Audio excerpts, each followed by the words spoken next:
అధ్యక్ష ఈ క్వశ్చన్ పెట్టి రాజకీయం చేయాలనే తపన బాగా కమలాకర్ గారికి కనపడ్డది సార్. వాస్తవానికి నేను మాట్లాడిన దాంట్లో ఏదో తప్పు ఉందని మాట్లాడిండు. చదువుకునే విద్యార్థుల సంఖ్య చెప్పడం జరిగింది. 1913 మంది చదువుతున్నారని చెప్పడం జరిగింది.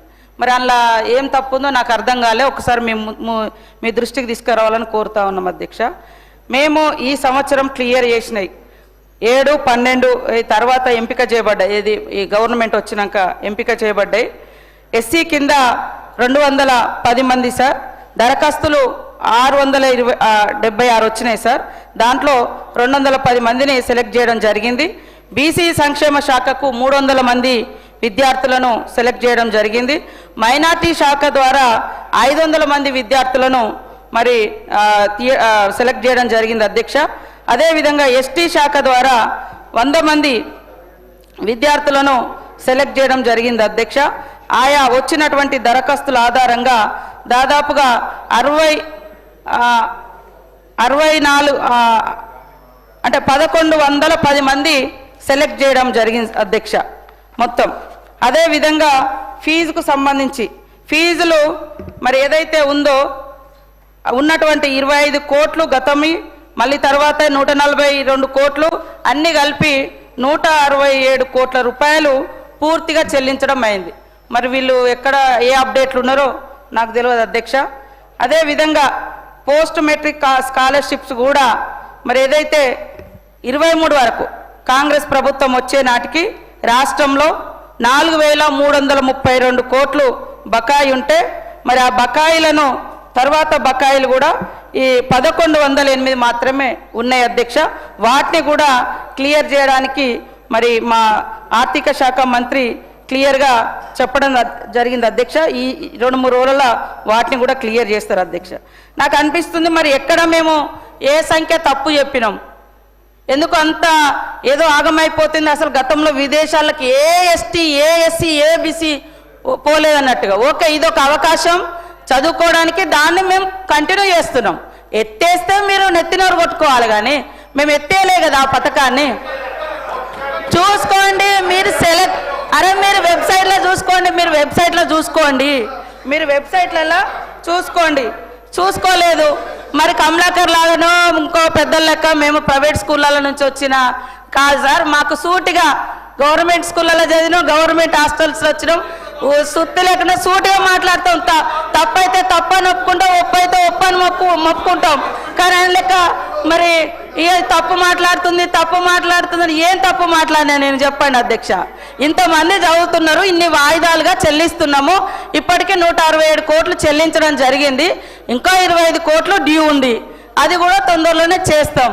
అదేవిధంగా ఇప్పుడు గతం కంటే ఎక్కువ 1100 మంది విద్యార్థులను వచ్చిన అప్లికేషన్ల ఆధారంగా 23 వరకు కాంగ్రెస్ ప్రభుత్వం వచ్చే నాటికి రాష్ట్రంలో 4332 కోట్లు బకాయి ఉంటే మరి ఆ బకాయిలను తర్వాత బకాయిలు కూడా ఈ 1108 మాత్రమే ఉన్నాయి అధ్యక్ష.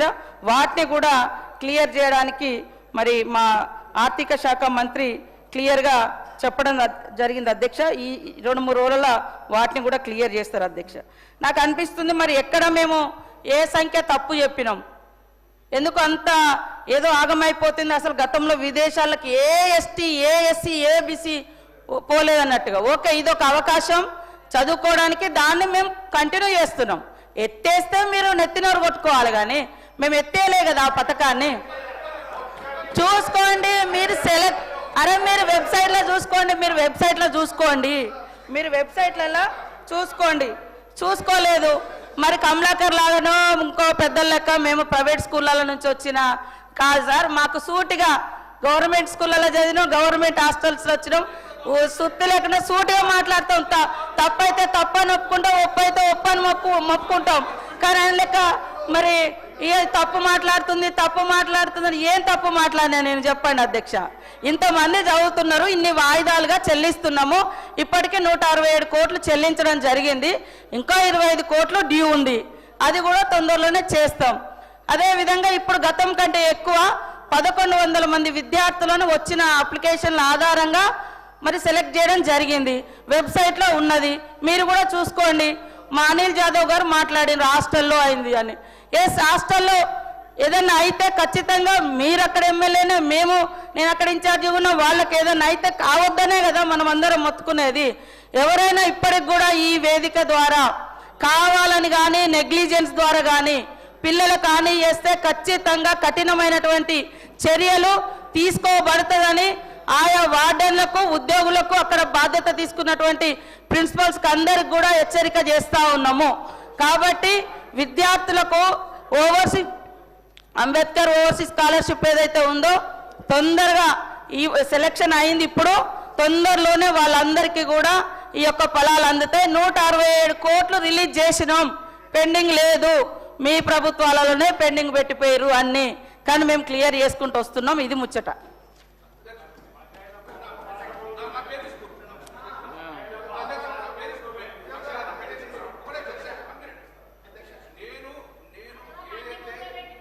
అధ్యక్ష, నేను ఏదైతే తమరు ముందు నేను ఏదైతే స్టేట్మెంట్ ఇచ్చినో దానికి నేను కట్టుబడి ఉన్నాను. నిన్న మార్నింగ్ 12 గంటలకు కూడా నాకెవరు చెప్పరు, కమిషనర్ చెప్పారు. కాబట్టి వెబ్సైట్ ఓపెన్ చేస్తే 12 గంటలకు రిపోర్ట్ డౌన్లోడ్ చేసింది మీ దగ్గర ఇచ్చిన అధ్యక్ష. అందులో ఏ ఒక్కరు సెలక్షన్ కాలేదు, 2020 నుంచి ఏ ఒక్కరు సెలెక్షన్ కాలని చెప్పి మీ ప్రభుత్వ వెబ్సైట్ చెప్పారు. నాకు తెలియదు మరి అర్ధరాత్రి మళ్ళీ లిస్ట్ అవ్వాలని చెప్తే నాకు తెలియదు. కానీ క్లియర్గా నిన్న మధ్యాహ్నం 2 గంటల వరకు కూడా గవర్నమెంట్ పోర్టల్లో ఉన్న డౌన్లోడ్ చేసిన ఒక్క బీసీ, ఒక్క ఎస్టీ, ఒక్క మైనార్టీని కూడా ఇంతవరకు సెలక్షన్ చేయలేదు, ఒక్క బ్రాహ్మణ సెలెక్ట్ చేయలేదు. కాబట్టి దేనిని కట్టుబడి ఉన్నాను. దానికి సీతక్క గారు క్లారిటీ ఇవ్వాలి. ఇస్తామని చెప్పాలి, కట్టుబడి ఇస్తారు. ఇంతవరకు పోని అది అనౌన్స్ చేసిన పేర్లు ఇవ్వండి. మీరు ఎంతమంది పేరు అనౌన్స్ చేసిండో ఇవ్వండి. ఇప్పుడు ఉంటాం మేము. గంగుల కమలాకర్ గారు 15 నెలల అధ్యక్ష. మా ఆవేదనుడు విన్నారా అధ్యక్ష? మా ఆవేదనుడు విన్నారా? మంత్రి గారు స్పష్టంగా జవాబు చెప్పినారు. సరే క్లారిటీ అండి అధ్యక్ష. అధ్యక్ష ఫైనల్ గా ఈ బీసీ, ఎస్సీ, ఎస్టీ, మైనార్టీ యొక్క నిధులు మొత్తాలు కూడా ఫస్ట్ ఫేజ్ గా సెకండ్ ఫేజ్ కానీ ఎంత లోపల క్లియర్ చేస్తారు. ఖచ్చితమైన డేట్ మీ ద్వారా గౌరవ మంత్రి గారు అనౌన్స్ చేయాలి. తర్వాత Jio number 10 important. Jio number 10 పక్కకు పెట్టకండి, దయచేసి దీన్ని ఇంప్లిమెంట్ చేయండి. స్వదేశంలో ఉన్న కూడా విద్యార్థులకు ఐఏఎం కాలేజీలో చదివే అర్హత ఉంటుంది. కాబట్టి ఒక్కొక్కరికి 2 లక్షల రూపాయలు కూడా మంచి పథకము.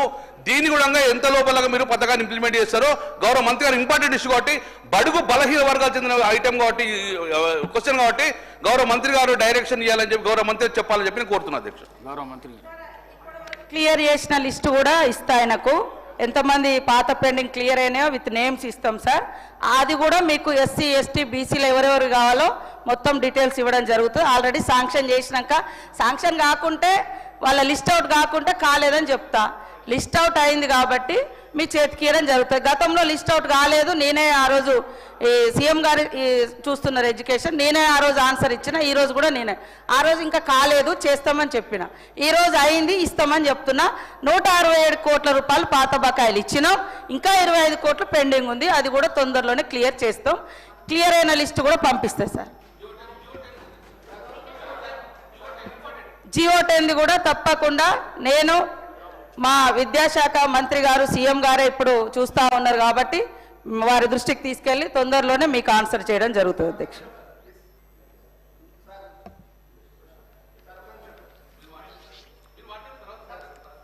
చెప్పినా కూడా వాళ్ళు అదే ముచ్చట చెప్పిన ఆల్రెడీ. నిన్న సండేనయ్యా, నిన్న సండే మేము ఎప్పుడో సార్ బీసీ వాళ్లకు 110 అప్లోడ్